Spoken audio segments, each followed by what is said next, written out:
Pessoas que trabalham felizes trazem mais resultados para a empresa. A afirmação pode parecer óbvia, mas só agora ela começa a ser tratada de forma mais estruturada pelas empresas. Muitas, inclusive, já têm um Chief Happiness Officer no seu quadro, para garantir que as pessoas trabalhem mais felizes. É disso que nós vamos tratar no podcast Robert Half Talks, na semana em que se comemora o Dia da Felicidade.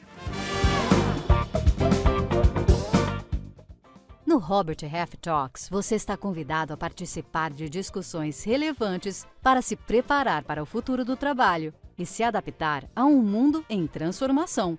Um podcast da Robert Half, a maior especialista de soluções em talentos. Para o bate-papo de hoje, eu tenho a satisfação de receber duas convidadas muito especiais. Quero começar cumprimentando a Renata Rivetti, que é diretora da Reconnect Happiness at Work, que é uma empresa especializada em felicidade corporativa e liderança positiva. Renata, você tem uma legião de fãs, a gente sabe disso, pessoas que já acompanharam você em várias palestras, em várias aparições públicas em eventos, em vídeos no YouTube, em vídeos por aí. Você tem pessoas que adoram o seu trabalho, a gente adora também, de modo que é um prazer ter você aqui. Obrigado por aceitar o convite para esse bate-papo hoje aqui, Renata. Obrigada a você, Cássio, muito feliz de estar aqui falando de um tema que eu adoro falar e tentar, plantar uma sementinha para conscientizar mais pessoas. Então, obrigada pelo convite. A gente que agradece. E pelo lado da Robert Half, a gente tem também uma pessoa muito querida aqui na empresa que fala com bastante propriedade desse e de outros temas, que é a Érica Moraes. Érica, muito prazer ter você também aqui com a gente para esse bate-papo. Obrigado por tirar um pouquinho do seu tempo para essa conversa hoje aqui, Érica. Obrigada a você, Cássio, pela recepção. Como você disse, uma grande fã também aí da Renata, então é um prazer estar aqui com vocês hoje, falando sobre esse tema que cada vez tem tido um cenário mais relevante no mercado. Pois é um tema muito especial, porque a gente está gravando no mês em que se comemora o Dia da Felicidade. Se comemora no dia 20 de março, internacionalmente, o Dia da Felicidade. Esse dia foi instituído há não muito tempo, faz 10 anos, né, que se comemora o Dia Internacional da Felicidade. Ele foi instituído em 2012. E o objetivo é fazer com que as pessoas percebam a importância da felicidade nas suas vidas, né? E com o trabalho, não é diferente, né? Porque o trabalho é uma parte importante das nossas vidas, ou da vida da maioria das pessoas, especialmente as pessoas adultas. E as empresas começaram a perceber esse tema, o termo felicidade como parte integrante do trabalho. Até porque as pessoas começaram a deixar claro que dão importância ao bem-estar emocional e mental na carreira.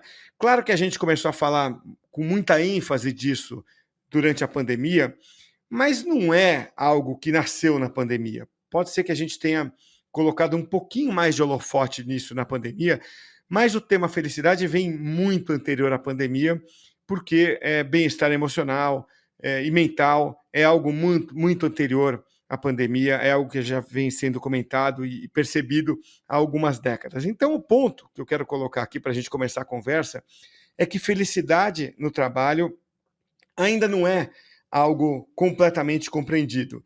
E daí vem a minha primeira pergunta para vocês, para abrir a conversa, né? Afinal, o que é felicidade no trabalho?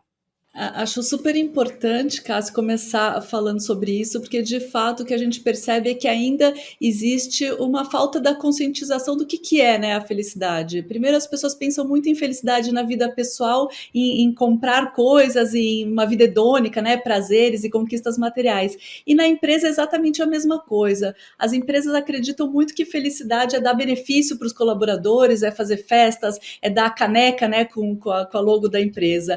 E tudo isso a gente gente entende que é super importante, são fatores higiênicos, né? Sem isso as pessoas reclamam, mas isso não traz a felicidade. Eu uso até uma pesquisa da Robert Half que fala muito o que é a felicidade no trabalho. E tem a ver com dois grandes aspectos. O primeiro deles é as relações que a gente tem no trabalho. Relações de segurança psicológica, reconhecimento e valorização das pessoas, relações mais empáticas, né, que trabalham a flexibilidade e autonomia das pessoas. Isso é super importante para a gente ser feliz no trabalho. E o segundo aspecto que eu acho essencial é a gente gostar do que a gente faz. A gente ter um trabalho interessante, a gente se sentir desafiado, ter um trabalho que traga um senso de realização e de significado. Então, a gente precisa sempre lembrar que felicidade no trabalho não vem só das festas e dos benefícios, na verdade, vem muito mais realmente das relações e do trabalho por si só. Não sei se a Érica concorda e também puder me complementar. Eu concordo em gênero, número e grau. E é engraçado a gente falar de felicidade e correlacionar o trabalho, né, Cássio? Isso é muito importante. Segundo a pesquisa de Harvard, que foi desenvolvida por 75 anos, não foi uma pesquisa de 5 anos, foi uma pesquisa de 75 anos, que acompanhou algumas pessoas ao longo da vida. Eles trouxeram, de fato, que o que faz a pessoa feliz, que o que torna a pessoa feliz ao longo da vida são as relações que ela se institui. Então é super importante a gente trazer isso para o ambiente de trabalho, sim, porque quais são as relações que a gente vem desenvolvendo dentro do ambiente de trabalho? O que o seu ambiente de trabalho permite desenvolver no relacionamento? Então, relacionamento com o seu gestor, com o seu time, com os seus pares, com os seus liderados, com os seus clientes, no nosso caso, com os nossos candidatos, no caso da Renata, com os palestrados, com as pessoas que ela palestra junto. Então, quais são as relações que o nosso trabalho nos proporciona? Isso é um medidor quântico do quanto as pessoas se tornam felizes no ambiente. Então, é muito importante que as empresas também deem valor, né, para essas relações dentro das instituições. E o que a Renata trouxe é super importante. Ninguém é feliz fazendo o que não gosta. Então, não existe salário que pague você fazer alguma coisa que você não gosta, ou que você não está de acordo, ou que não está alinhado com o seu propósito. Então, é super importante para qualquer profissional ter alinhado qual é o seu propósito de vida, o que você gosta de fazer, o que te dá alegria, o que te dá energia, e observar se o que você faz no seu trabalho está alinhado com esses pontos. E isso é um papel muito importante com o próprio profissional, o líder e os liderados. Então, é uma correlação dentro do próprio time de como desenvolver, de como fazer.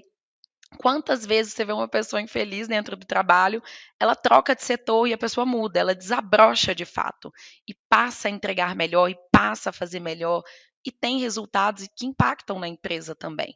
Então, de forma positiva para todo mundo, 360 é importante ter boas relações e pessoas fazendo o que gostam. Essa questão, né, o que é felicidade, acho que todo mundo alguma vez na vida já brincou de discutir isso com pessoas próximas, amigos, parentes, e é uma conversa filosófica, meio barata às vezes essa filosofia, porque você não tem muita base para discutir. Eu lembro que eu já tive essa conversa, às vezes, com amigos, assim, de... Até se chegou a alguma conclusão rasa, mas interessante, do tipo... felicidade é estar satisfeito com o que você tem. Eu lembro que uma vez um amigo falou isso, achei interessante. Uma vez num curso, um MBA que eu fazia, um professor falou algo que me fez pensar. Ser feliz é ter escolhas. São frases meio filosóficas, né, que te fazem pensar. Mas, em 2020, uma pesquisa chamada Global Happiness tentou chegar a algum lugar entrevistando online 20 mil pessoas em 27 países, Brasil inclusive, né? E chegou a um dado que me chamou a atenção: 63% dos brasileiros se consideram felizes. E dá para tirar muita conclusão ali dessa pesquisa, tal, mas o ponto que eu queria pensar da pesquisa é: o que faz o brasileiro ser feliz? Aliás, a gente não é o povo mais feliz do mundo, não, como a gente às vezes ouve aí. A gente está ali na média, a gente está dos 27 países, a gente está em 14º, está ali no meião ali. Mas o ponto que eu queria abordar aqui com vocês é: o que é ser feliz na cabeça do brasileiro? Então, os critérios mais citados pelo brasileiro são ter saúde, ter significado na vida, ter um bom emprego, olha o tema aparecendo aí, né? Ter controle sobre a vida e sentir segurança pessoal, né? Em outros países aparecem mais ou menos os mesmos critérios e aparecem alguns outros também, como o relacionamento conjugal, né, com filhos, condições de moradia, coisa que às vezes para a gente aqui, dependendo da região, é mais tranquilo ou não. Então, aonde eu quero chegar é, a pesquisa colocou critérios, né? Vocês passaram mais ou menos aí por critérios, mas o que eu queria colocar aí no trabalho, dá para mapear critérios, como a pesquisa tentou mapear, né, critérios de felicidade para a vida? Eu gosto muito de seguir a psicologia positiva, né, e a ciência da felicidade, que traz um pouco mais de ciência para a questão da felicidade, né? Eu gosto da frase do Paul Dolan, um economista comportamental, que fala que felicidade são experiências de prazer e propósito ao longo do tempo. E, na verdade, vários estudos da psicologia positiva mostram esses dois pilares. A gente precisa desse primeiro pilar de uma vida hedônica, de obtenção de prazer, né, de conquistas materiais. É importante ter alegria, é importante dar risada, é importante ter bem-estar positivo, mas se for só isso, talvez a gente se sinta vazio em algum momento. E aí precisa vir esse outro pilar, que é uma vida com significado, que é uma vida com o que Aristóteles chamava, né, de eudaimonia, uma vida de virtudes, de autorrealização. Então, eu gosto dessa ideia de que tem que trabalhar nesses dois pilares. E quando a gente aprofunda um pouco também no trabalho, existe o modelo PERMA do Martin Seligman que fala um pouco do caminho, quais são os aspectos que trazem felicidade para a nossa vida. O primeiro deles, de fato, é ter uma vida com emoções positivas, né? Ter alegria, passar no final do dia e falar, eu tive bons momentos agradáveis, prazerosos. O segundo é encontrar o estado de flow, fazer atividades que a gente realmente nem perceba o tempo passar, de tão gratificante que elas são. O terceiro, né, como a Erika falou, são as relações positivas. De fato, é naquele momento que você precisa na vida, você ter um grupo de apoio. O quarto é o significado, é ter realmente um propósito, acordar, né? Por que eu acordo todos os dias? E o quinto são as realizações. Não adianta passar também a vida sonhando, né, divagando e não realizar. Então, eu gosto sempre de olhar a felicidade através desses 5 pilares e no trabalho dá para a gente fazer a mesma análise, né? Será que as pessoas estão tendo encontros positivos, têm um ambiente com emoções positivas, estão fazendo o que elas gostam e que gere flow para elas, elas têm um significado e elas se sentem realizadas? Então, acho que a gente pode, sim, mensurar a felicidade através desses 5 pilares e não existe a fórmula mágica. Acho que é super importante reforçar isso. O que é emoção positiva para mim pode ser diferente para a Érica, né? Outro dia, até numa palestra, eu falei, gente, quando vocês pararem, né, para buscar emoções positivas, ouçam uma música que vocês gostem, vão para o YouTube ver um vídeo, e a pessoa fala, eu gosto de varrer a casa. Eu pensei, realmente, não existe a fórmula mágica. Eu nunca pensaria em emoções positivas varrer a casa. Então, não existe a fórmula mágica, mas existe um GPS, né? Um caminho para a gente pensar se a gente tem uma vida feliz na nossa vida pessoal e também no trabalho. E trazendo o que você disse, Cássio, eu acredito que é relevante, né? Talvez a felicidade seja meio intangível e dentro do mundo corporativo a gente precisa tangibilizar mais as coisas, né? Trazer mais para o prático. E de fato existem algumas formas da gente identificar a questão da felicidade no trabalho em relação à satisfação do time.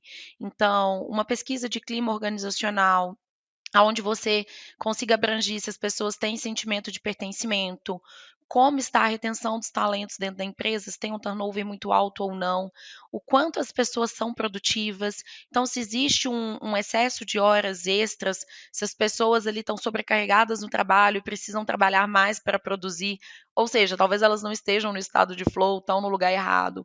E o quanto também o resultado da empresa está tendo impacto ou não. Porque gente feliz produz mais, gente feliz entrega, gente feliz está adequada dentro do quadro de profissionais, o turnover é melhor porque elas se sentem parte do time, elas não estão sobrecarregadas trabalhando mais do que 10, 12 horas por dia, como a gente vê acontecer.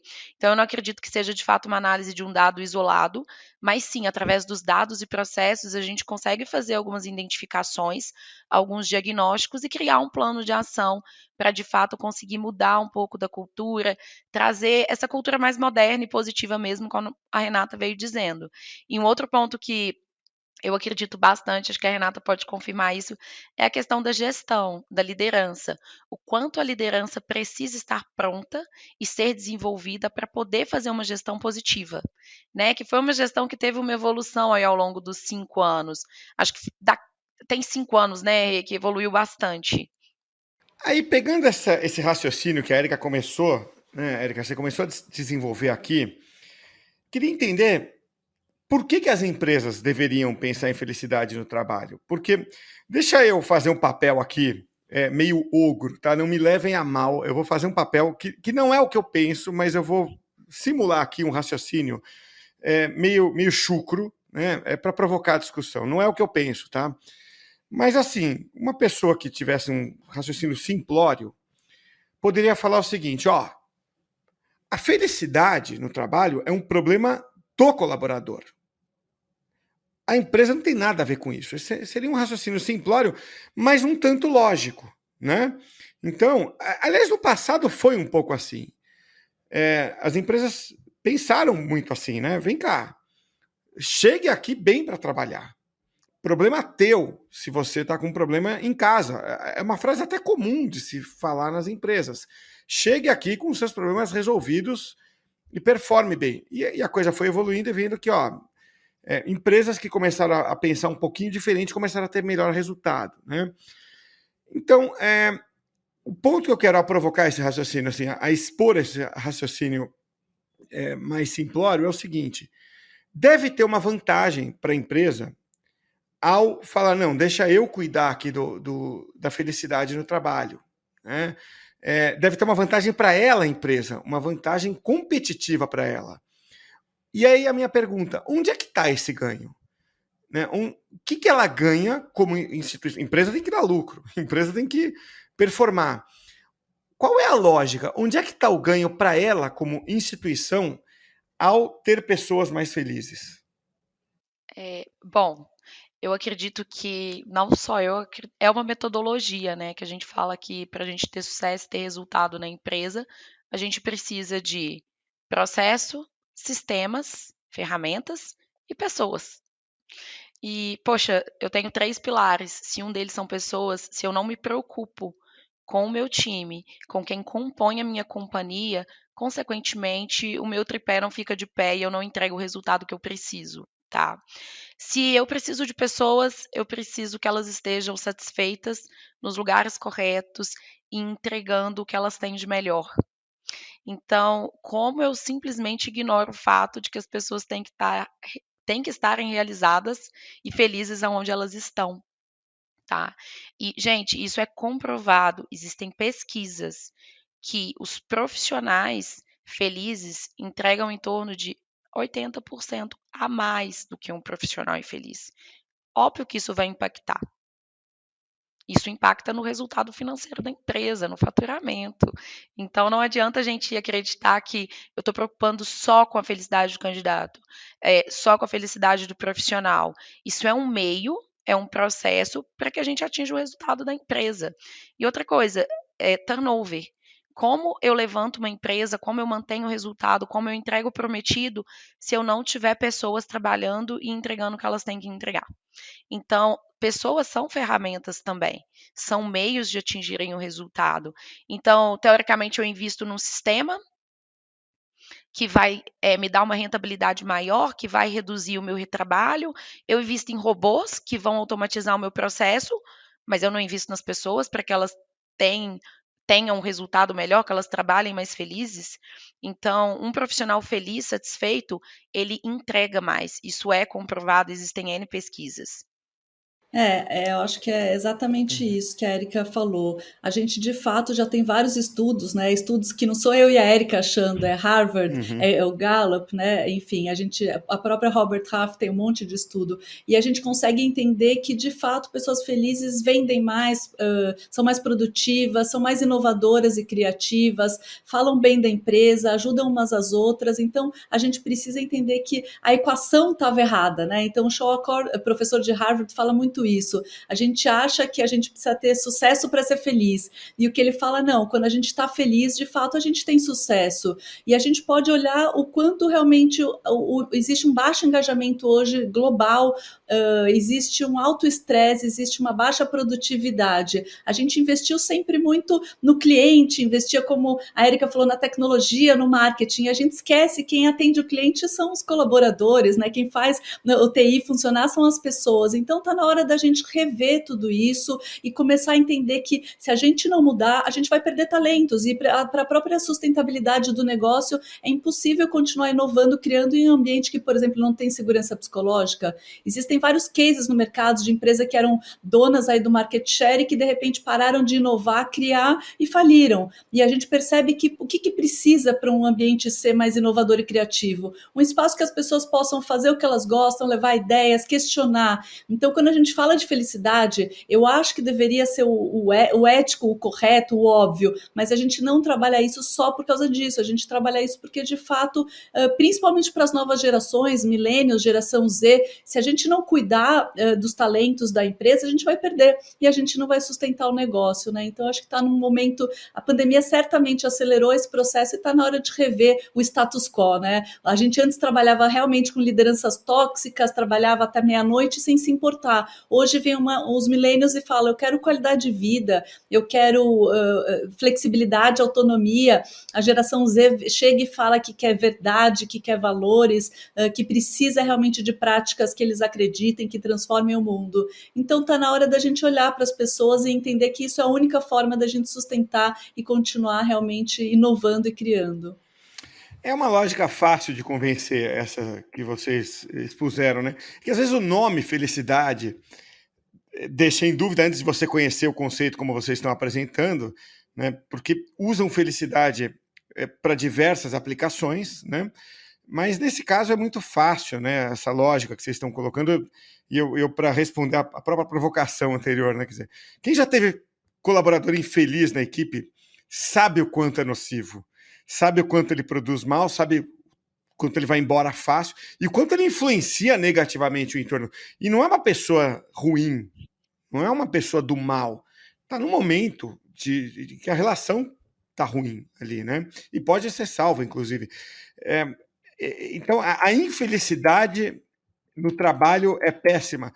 E o que vocês estão dizendo é que o inverso é verdadeiro. Né? Então, a felicidade é muito benéfica. Acho que essa lógica está fácil fechar a conta na cabeça. Né? Então, está respondido por que as empresas devem investir.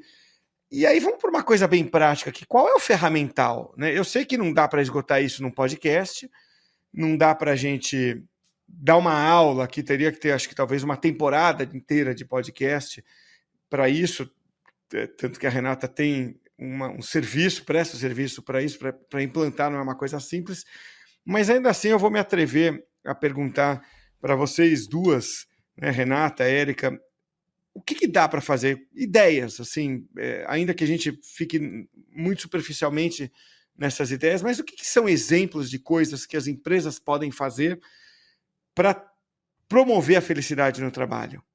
Bom, trazendo algumas coisas práticas que a gente pode fazer. Primeiro, eu acho que é encontrar mais o ponto forte das pessoas. A gente é uma sociedade que olha muito as fraquezas, né? Então, aquilo que eu não sei fazer, eu vou lá e faço todos os cursos. E as empresas também fazem isso, né? O líder fica falando: você que é introvertido precisa ser mais extrovertido, você que não é analítico precisa ser mais analítico. Então, a psicologia positiva, né? Quando a gente fala de felicidade, um ponto importantíssimo é fortalecer as forças das pessoas. Então, se eu descubro meus talentos, se eu descubro as minhas paixões, normalmente eu gero flow e gero mais produtividade. Então, esse é o primeiro ponto, como é que eu descubro as forças da minha equipe. Segundo ponto, eu acho que tem a ver um pouco de falar de propósito, de valores. A gente está num momento do mundo que não adianta ter os valores no site ou na parede da empresa, né? A gente precisa realmente compartilhá-los com as pessoas. É uma geração agora que vem e fala: eu quero verdade, eu quero entender qual o impacto positivo da empresa até na sociedade. Então a gente precisa trazer significado para o dia a dia das pessoas. As pessoas estão em busca de um propósito, de uma vida com mais significado, e a empresa pode trazer isso para as pessoas. Então, como é que eu conecto o propósito da empresa com o propósito das pessoas? Acho que esse é um ponto super importante. Bom, Renata, eu acredito que você foi pontual e fez um overview bacana e são pontos que a gente de fato acredita e pratica, mas a gente realmente precisa de uma liderança preparada para isso, porque o dia a dia, as entregas, elas nos consomem e muitas vezes a gente esquece de fazer o básico, que é elogiar, que é reconhecer. E as pessoas buscam muito reconhecimento, né? Eu acredito que todo mundo quer ser reconhecido pelo que faz de positivo. Então, os reforços positivos que a gente conquista aí ao longo do dia, da semana, do mês, não pode de fato só existir no feedback de final de ano, né? Então, aqui, para você ter ideia, a gente tem feedbacks diários, semanais, mensais, coisas que são formalizadas, porque às vezes a gente esquece, coisas práticas do tipo, coloca lá um post-it, fala no que te faz feliz no trabalho, porque realmente não é feito só de alegria, né? De vez em quando a gente toma uns tombos, tem umas tristezas, e realmente a gente precisa lembrar o porquê que a gente está aqui, o porquê que a gente levanta todos os dias às 8 horas da manhã. De vez em quando a gente esquece, é bom ter alguém para nos lembrar, que seja família, amigos, que são o círculo de segurança que a gente tem e que nos apoiam também. São coisas básicas, mas que de fato o dia a dia engole e a gente acaba esquecendo de fazer. E acho que só queria complementar, acho que a Erika falou um ponto super importante, que felicidade não é estar alegre o tempo todo, né? As pessoas falam, é impossível ter uma vida alegre o tempo todo, e é verdade. E quando a gente fala na psicologia positiva, a gente não está negando as emoções negativas, ao contrário, a gente tem que abraçá-las, tem que entendê-las. Mas quando a gente entende que se felicidade vem de prazeres e propósito, mesmo nesse momento de uma vida que eu estou passando por desafios, que eu não estou com prazeres, com emoções positivas, se eu lembrar que eu tenho um significado na minha vida, pode ser que eu me sinta preenchido naquele momento, e mesmo que eu não esteja alegre, né? Então, felicidade no trabalho também não é levar as pessoas para Disney, não é o mundo perfeito, não é estar todo mundo alegre o tempo todo. É pessoas que entendam que elas estão trabalhando suas forças, que elas são reconhecidas, valorizadas. E aí eu pensei mais um ponto que eu acho que é muito importante nesse momento também: flexibilidade e autonomia, porque as pessoas mudaram a vida nesses últimos anos. Não dá para voltar a 2019 e ignorar o que a gente também teve de ganho, né, com o home office, com a flexibilidade que a gente conquistou. Então é um momento também para não colocar esse tema embaixo do tapete. Tem empresas que falam, vamos ignorar porque é um tema polêmico, né? As pessoas querem ficar em casa, os líderes querem voltar, né? Existe essa discussão. E eu acho que é um momento de comunicação transparente. A gente precisa da comunicação transparente, senão a gente vai perder pessoas, senão a gente vai perder o engajamento das pessoas, a motivação, enfim. Então eu acho que está no momento de trazer o tema à tona. E tudo isso, obviamente, passa por empatia também, porque as pessoas também estão passando por desafios, por lutos, por separações, né, por medos, por ansiedade. Então, eu acho que é um momento de ter a comunicação mais transparente, de ter mais empatia, de uma escuta ativa e de também criar flexibilidade, autonomia, relações mais de confiança, que a gente consiga medir mais as pessoas, talvez pelas entregas e não só pelas horas trabalhadas, né? Eu acho que esse é um fator essencial para 2022, para a gente discutir, pelo menos. Quais empresas são bons exemplos de prática da felicidade no trabalho, já que é um tema tão novo no mercado, ou pelo menos parece ser novo, está começando a ser discutido agora? Quais empresas seriam bons benchmarks? Bom, a gente tem, inclusive, né, Cássio, hoje uma posição que está sendo criada dentro das empresas que pode ser chamada de Chief Happiness Officer ou diretor corporativo de felicidade ou gerente de felicidade no trabalho. Tem algumas nomenclaturas que foram criadas para esse cargo, tá? Que são profissionais que vêm justamente para poder estruturar esse pilar dentro das companhias. Foram posições criadas e puxadas por startups, tá? Empresas com base tecnológica que precisam lidar aí com o público Y, millennials e toda a turma que está vindo agora e entrando no mercado de trabalho. Então, foi uma demanda gerada por essa camada de profissionais. E, consequentemente, a gente tem bons brands aí para poder trazer de exemplo, como Airbnb, Amazon, Google, Ambev, que no passado, inclusive, foi uma empresa bastante criticada pela pressão e pela forma de gestão, e que contornou a situação e já se adaptou ao mercado agora como ele está. Então, eu vejo que são excelentes referências para que a gente traga, mas não só a ideia, como a Reja até comentou em alguns outros momentos, do tobogã no meio da sala, tá? Do open space, mas muito mais as práticas de engajamento, a prática de propósito, a prática de liberdade, autonomia, liberdade para criar, que é muito bem visto, tá? Então, são empresas que, de fato, a gente tem referência. Eu, particularmente, vejo que a Robert também é uma referência. Falo porque eu estou aqui dentro, também é uma empresa americana, focada em resultados, mas que coloca o colaborador, sim, sempre em primeiro lugar. Legal, para mim vocês são referência mesmo. A gente já formou mais de 150, né, Chief Happiness Officers e aqui no Brasil, e certamente a gente vê mesmo, tem startups, a gente começou a ver que agora existe uma tendência, isso está ampliando, né, realmente existe uma conscientização maior, então tem muita gente começando, talvez ainda não como Chief Happiness Officer, mas como um pequeno projeto. Eu sempre falo, não dá para amanhã já ter uma área, uma diretoria de felicidade, talvez comece pequeno, talvez comece como começou a diversidade há alguns anos, né? Ou as próprias práticas ESGs começaram talvez pequeno para de fato ir ganhando corpo e mostrando resultado e crescendo. Um case interessante também de empresa que a gente tem cliente é a DASA.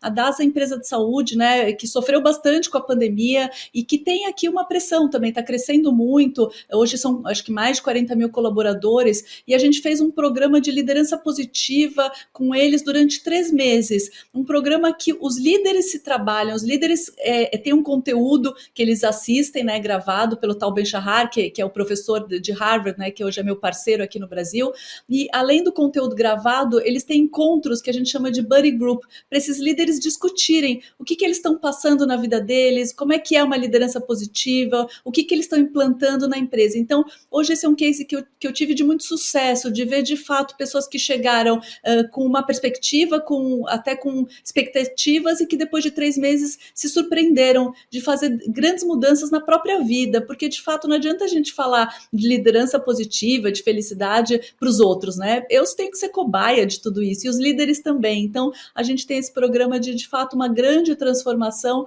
e que a gente teve ótimos resultados, né? Passando aí eles trabalharem mais as forças da equipe, trabalharem a própria saúde, né? Mais a energia, o descanso, a pausa, trabalhar o propósito, trabalhar mais as relações positivas e trabalhar também a atenção plena, porque a gente vive num mundo com uma mente muito divagante, né? Isso atrapalha também no trabalho. Então, esse é um case de muito sucesso e que eu vi realmente transformações acontecendo nas pessoas e, obviamente, na equipe e na empresa.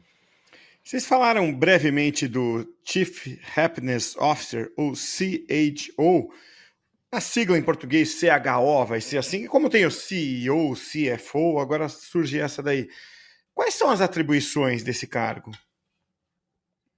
Sim, hoje esse profissional, ele é engraçado, né? Porque é até intangível você dizer que você vai contratar no nível de C-level para poder tomar conta da felicidade no trabalho. Então, realmente, esse profissional ele vem com um desafio grande, que é quantificar, trazer o intangível para o tangível dentro das companhias, tá? Então, precisa ficar claro que ele vem promover a felicidade dos colaboradores dentro da empresa, mas que na prática é um objetivo muito mais complexo, principalmente porque o capital é 100% humano, tá? Então, para você ter ideia, tem algumas companhias que já liberaram alguns estudos falando que tiveram um aumento de lucratividade de 16% a 20%, depois colocaram esses profissionais para atuar dentro da estratégia da empresa. É isso mesmo, né, Érica? A gente trouxe para o Brasil um parceiro internacional, porque de fato o tema já é muito mais consolidado na Europa, então existem cargos aí do Happiness Manager ou do CHO na Europa muito mais aqui do que aqui no Brasil.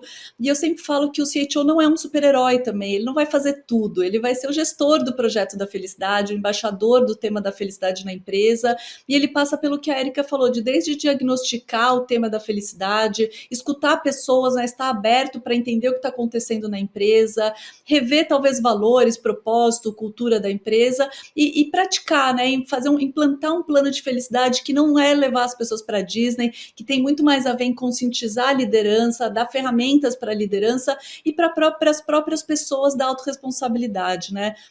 Renata, a gente começou o podcast dizendo que tem pessoas que são suas fãs, a própria Érica disse que é sua fã, e quem no começo do episódio não entendeu por quê, agora entendeu, né? Então, seu conteúdo é muito cativante, você fala de uma forma muito prática, muito simples, mas muito cativante desse tema que está só começando, a gente só está vendo uma pequena marolinha se formar ali, e isso vai ser uma onda daquelas muito forte, porque o mercado demanda isso. É um movimento irreversível, na minha visão, não só no Brasil, mas no mundo inteiro, porque faz todo sentido. O mundo demanda isso, o mundo corporativo demanda isso. Então, eu te agradeço muito por esse papo tão gostoso aqui, e acho que a gente vai voltar ao tema mais vezes, e a gente já, de antemão, te deixa esse convite aberto. Muito obrigado por essa conversa hoje aqui, Renata. Obrigada, Cássio. Obrigada, Érica. Muito bom ouvir também na prática o que está acontecendo, né, numa empresa tão legal como a Robert Half, e vocês por abrirem espaço para a gente discutir e desmistificar o tema da felicidade. Obrigada pelo convite. E, Érica, quero agradecer a você também por doar um pouquinho do seu tempo e vir aí tão preparada para essa conversa, com dados na ponta da língua, e enriquecer essa conversa, né, que já contou com uma craque como a Renata e conta com outra craque como você aí para esse papo. Obrigado, viu, Érica? Obrigada. É sempre um prazer, a gente aprendendo todo dia um pouquinho. Obrigada pela troca também, Rê. Que a gente possa, como você disse, desmistificar um pouco do que a gente tem aí no mercado sobre felicidade no trabalho e trazer de forma mais tangível. Este podcast é produzido pela Robert Half, a consultoria global de soluções em talentos que mais cresce no Brasil. Venha fazer parte dessa história, trabalhar com pessoas e ser o agente da evolução e transformação da vida de profissionais pode ser uma atividade muito gratificante, além de uma excelente oportunidade de carreira. Acesse a seção Trabalhe Conosco do nosso website, o roberthalf.com.br, e veja as vagas disponíveis. Junte-se a nós! O Robert Half Talks é um conteúdo da Robert Half, a maior especialista de soluções em talentos. Quem esteve conosco foi a Renata Rivetti, da Reconnect Happiness at Work, e a Érica Moraes, da Robert Half. Meu nome é Cássio Politi e eu vou ficando por aqui. Eu espero você na próxima edição do Robert Half Talks. Até a próxima, hein?